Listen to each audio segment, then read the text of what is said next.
Security and migration are topics stirring up great debate in Germany. We're about to speak to Germany's Interior Minister Alexander Dobrindt, who is responsible for German policy on both issues. Mr. Dobrindt, we'll speak in a moment about security and migration, but in light of recent events, how stable is the government right now? The federal government is very stable. In the past months, we have tackled a series of important issues, for example migration, which we will discuss today, along with many other topics. Throughout the course of a political process like this, there are always topics that are more difficult than others. The pensions issue you're referring to is one that has heavily preoccupied us lately. I think political debate is fine, as long as you stick to a path of solutions, not obstruction. When it comes to this issue, I think we are on a path towards a solution. Over half the population in Germany is afraid of an attack at a Christmas market, according to a recent survey. As Christmas is approaching, how is the current security situation in Germany?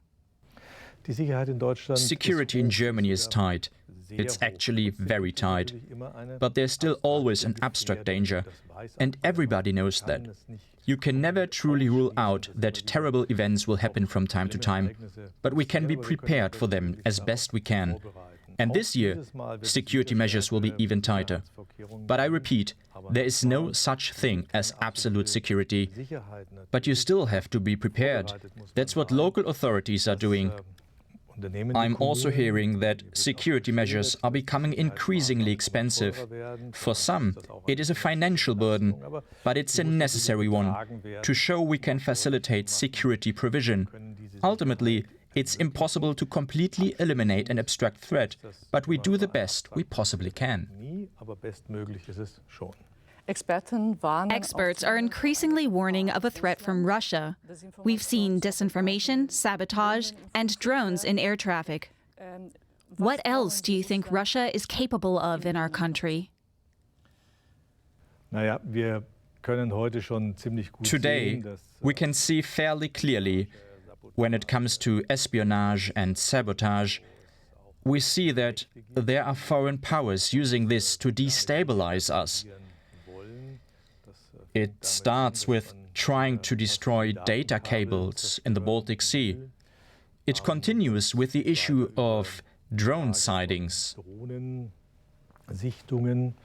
But what else do you expect? But not every drone sighting poses a threat. We are detecting them, and there are daily cyber attacks. We have intelligence that they originate, in part, from Russia. There are other foreign powers too. But I assume that in the coming months, we will have to expect an increased number of cyber attacks, as well as more drone sightings and hybrid threats overall.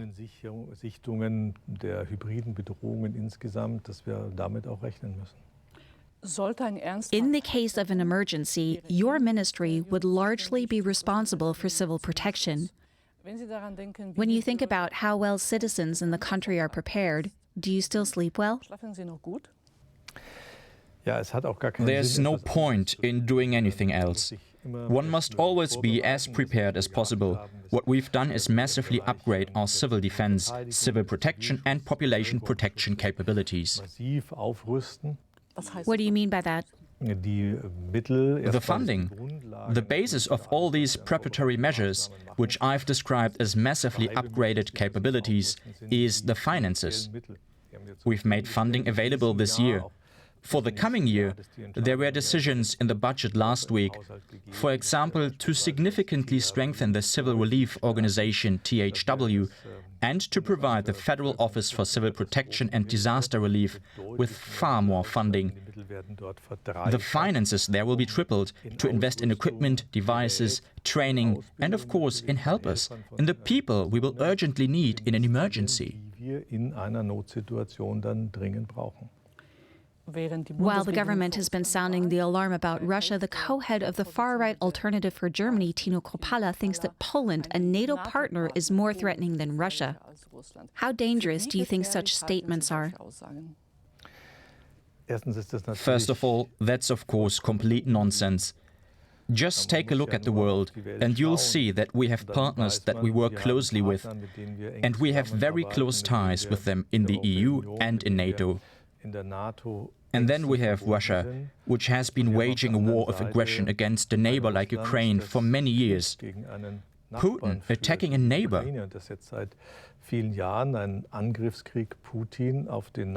And then trying to turn this on its head and claim that Russia isn't a problem, but Poland is. I think that's outrageous. And honestly, I think it's quite sickening to try to infuse such stupid sentiments into society.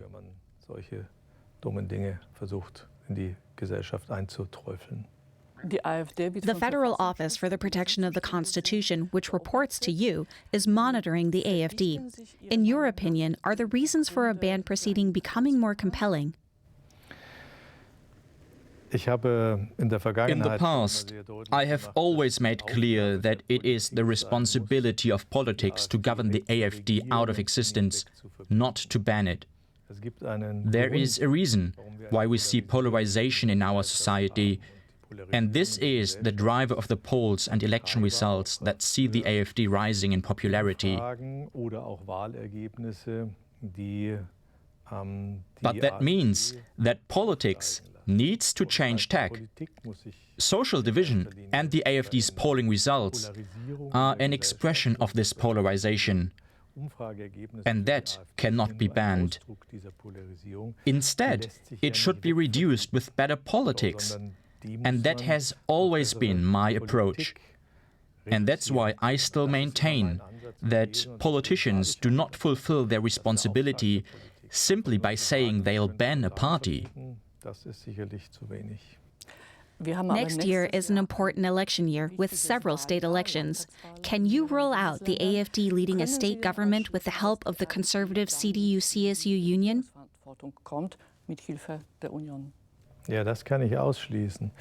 Yes, I can rule that out. But we need to urgently take action to prevent the AfD from doing as well in elections as it is currently performing in the polls. That's something that's also up to all the other parties to ensure that this form of protest, which is significantly strengthening the AfD, is reduced. I always describe this as social polarization. There are many reasons for this. Migration is a big cause, illegal migration. Why is society divided? Fear of diminishing prosperity is another big issue. But politics has the keys in its hand.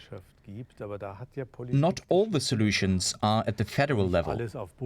Some are at the European level, and maybe even some at the state level.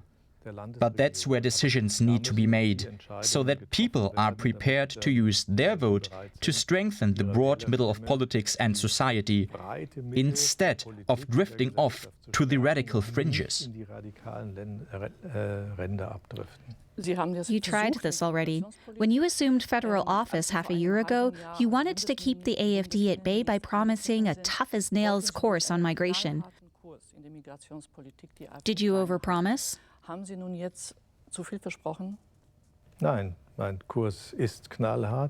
No, my course is very tough, and that's exactly how it's been perceived. From day one, we took the decisions needed to make sure that border controls are tightened, people are turned away, and family reunifications are suspended, that fast-track naturalization was rolled back. We've addressed many other topics too, and it's proving successful. Initial asylum requests have gone down by 60%, which is clear evidence that illegal migration is declining significantly. But in addition to the national level, we also require the European level, including in the work, which I greatly support, on a new common European asylum system. Everyone can see that. They've all come to realize that.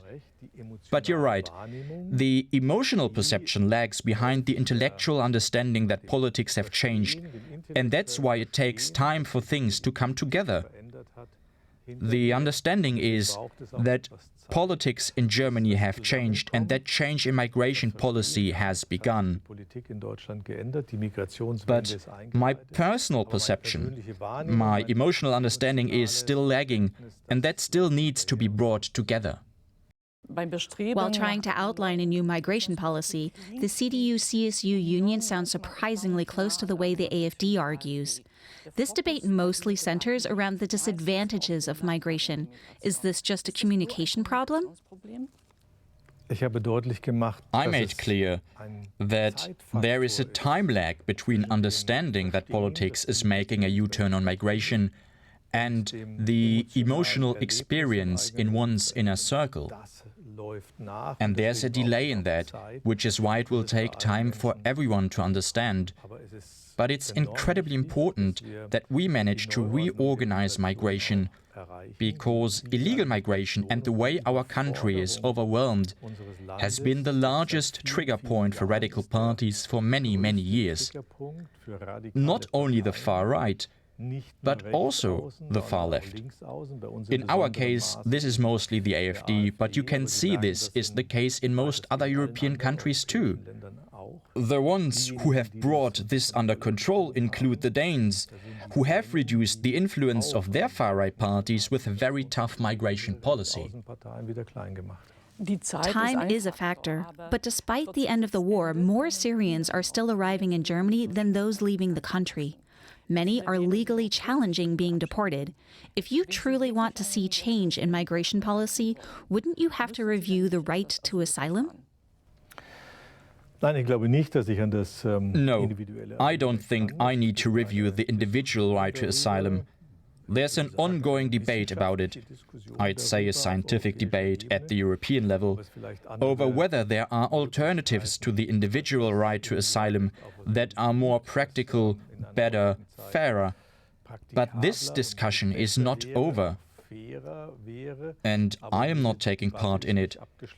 We have an individual right to asylum. I don't question that. But I do question the abuse of it. We have to combat this to the best of our abilities. And that's why I am fighting so hard against this kind of illegal migration. And this isn't something we are only doing in Germany. If you take a look at the current debate in the UK, you'll see that the left-wing government is doing everything it can to show it's taking a tough stance on the question of migration. You'll notice that many in Europe have recognized that migration, illegal migration, is a trigger point for radical parties, which is why politics must address it differently.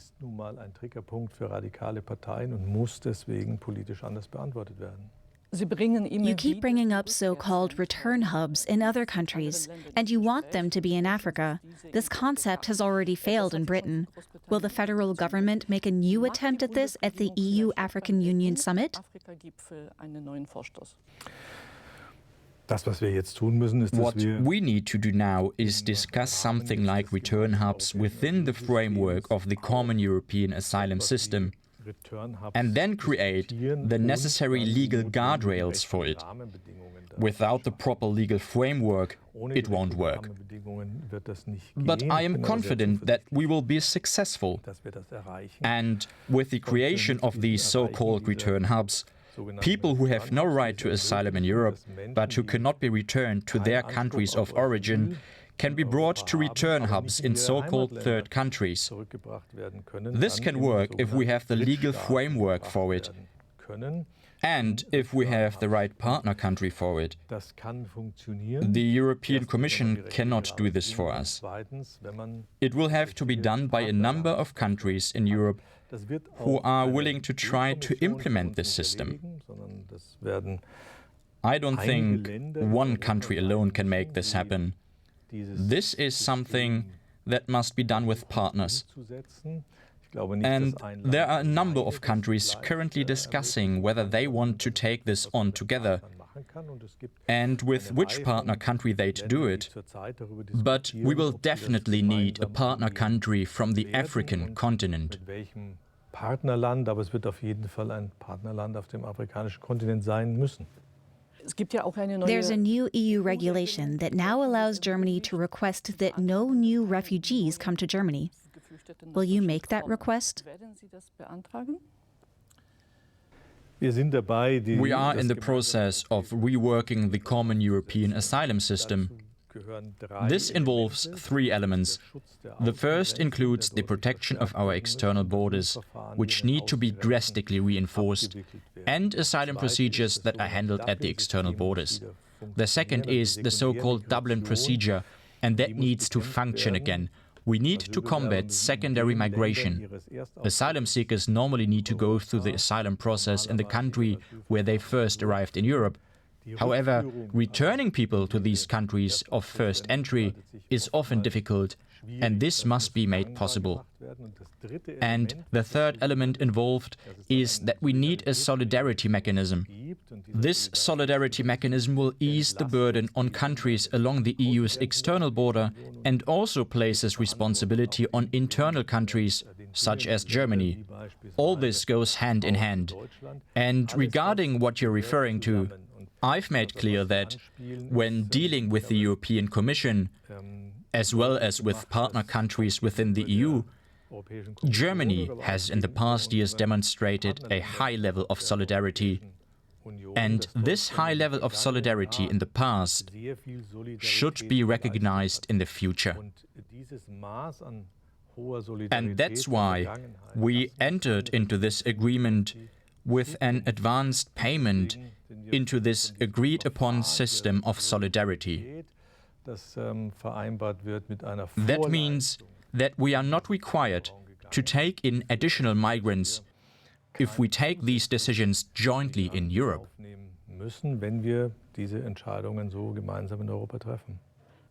Some 2,000 Afghan nationals are currently waiting in Pakistan, holding promises from Germany that they will be allowed to immigrate here. You've made them an offer promising money if they decide not to come. The deadline ends today. How successful was the offer? I can't give you any details yet, because I don't know them. But my offer didn't extend to Afghan nationals in Islamabad. We differentiate between those who have a legally binding federal admission commitment and those who do not. It's a problem we've inherited. It is an old burden we inherited from the previous government, and it includes those who were taken to Islamabad based on a statement by then Foreign Minister Annalena Baerbock. They were not processed in the previous administration in the sense that they were admitted to Germany. I need to handle this inherited problem. But I am dealing with it in accordance with law and order. That means we're taking a close look at who has received a legally binding commitment for admission to Germany. Those promises will be kept as soon as these people have successfully completed security checks. And to those who do not hold a legally binding commitment, we have offered to provide support, should they accept the offer, to either return to Afghanistan or migrate to a third country where they will have better opportunities to start over.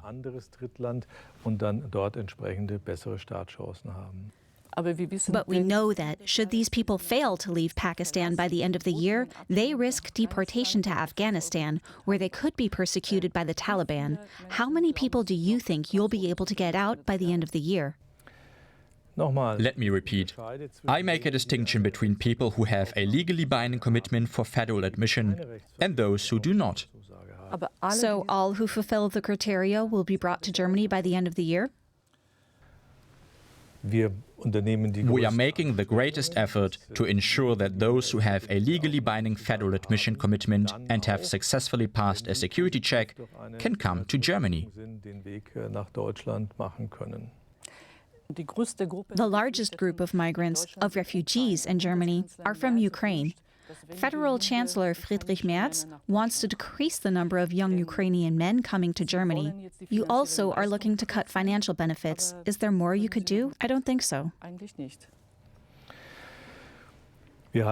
We have agreed on shifting to a different legal framework, which means that Ukrainian refugees will no longer be covered by the Citizens' Benefit Scheme, but by asylum seekers' benefits. The Labour Ministry and the Interior Ministry have just agreed to this. The Federal Cabinet will also agree to it in the course of the week, and it will go into effect retroactively from April 1st this year. That means that people coming to us from Ukraine will be covered by asylum seekers' benefits, which offer far less than citizens' benefits. What's more, these people will be required to make an effort to find work in Germany. If no efforts are made to find work in Germany, further benefits will be cut.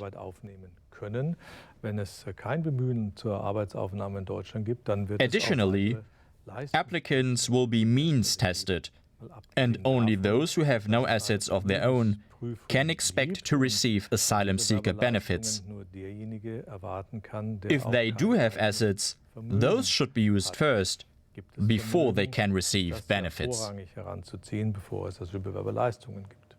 Mr. Dobrindt, finally, a quick word about your political role model, Helmut Kohl, the former chancellor known as the Chancellor of Unity. You once said of him that he demanded a lot of people and the country in order to improve their lives. What would you demand now so that Germany remains a stable democracy in the upcoming decade?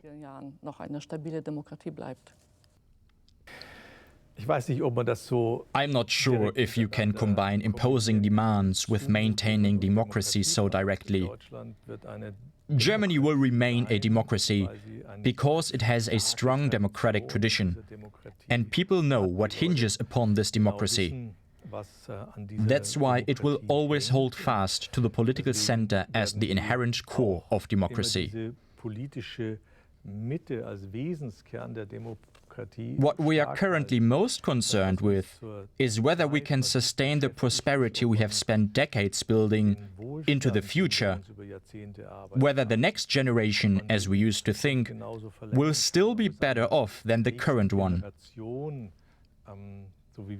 And I think that can only be guaranteed if we are willing to implement reforms. These reforms are always necessary to maintain stability in our systems and our budgets, to keep our economy flexible and competitive. That is the big challenge we are currently tackling, alongside keeping the topic of migration under control to the point that it does not divide society even further.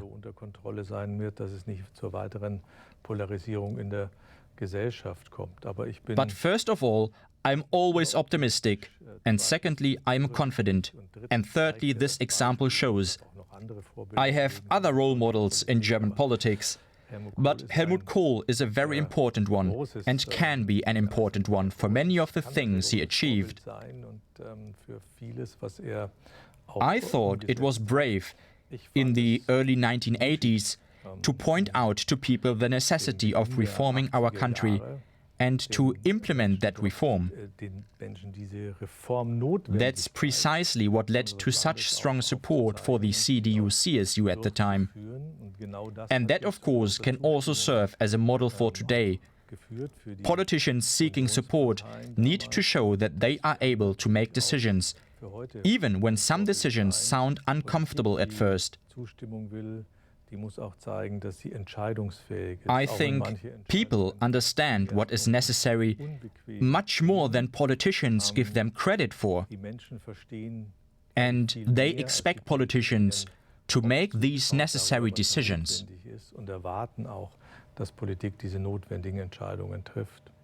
That sounds more like we need to tighten our belts. No, it sounds like an increased willingness to shape change. There will always be change. The question is whether you are the one who helps create change, whether others shape it, or if it simply happens. I am convinced that in the history of the Federal Republic, we have always fared best when we made our own decisions and tackled large reforms ourselves. And I would like to build on this success. Mr. Dobrindt, thank you so much. Thank you.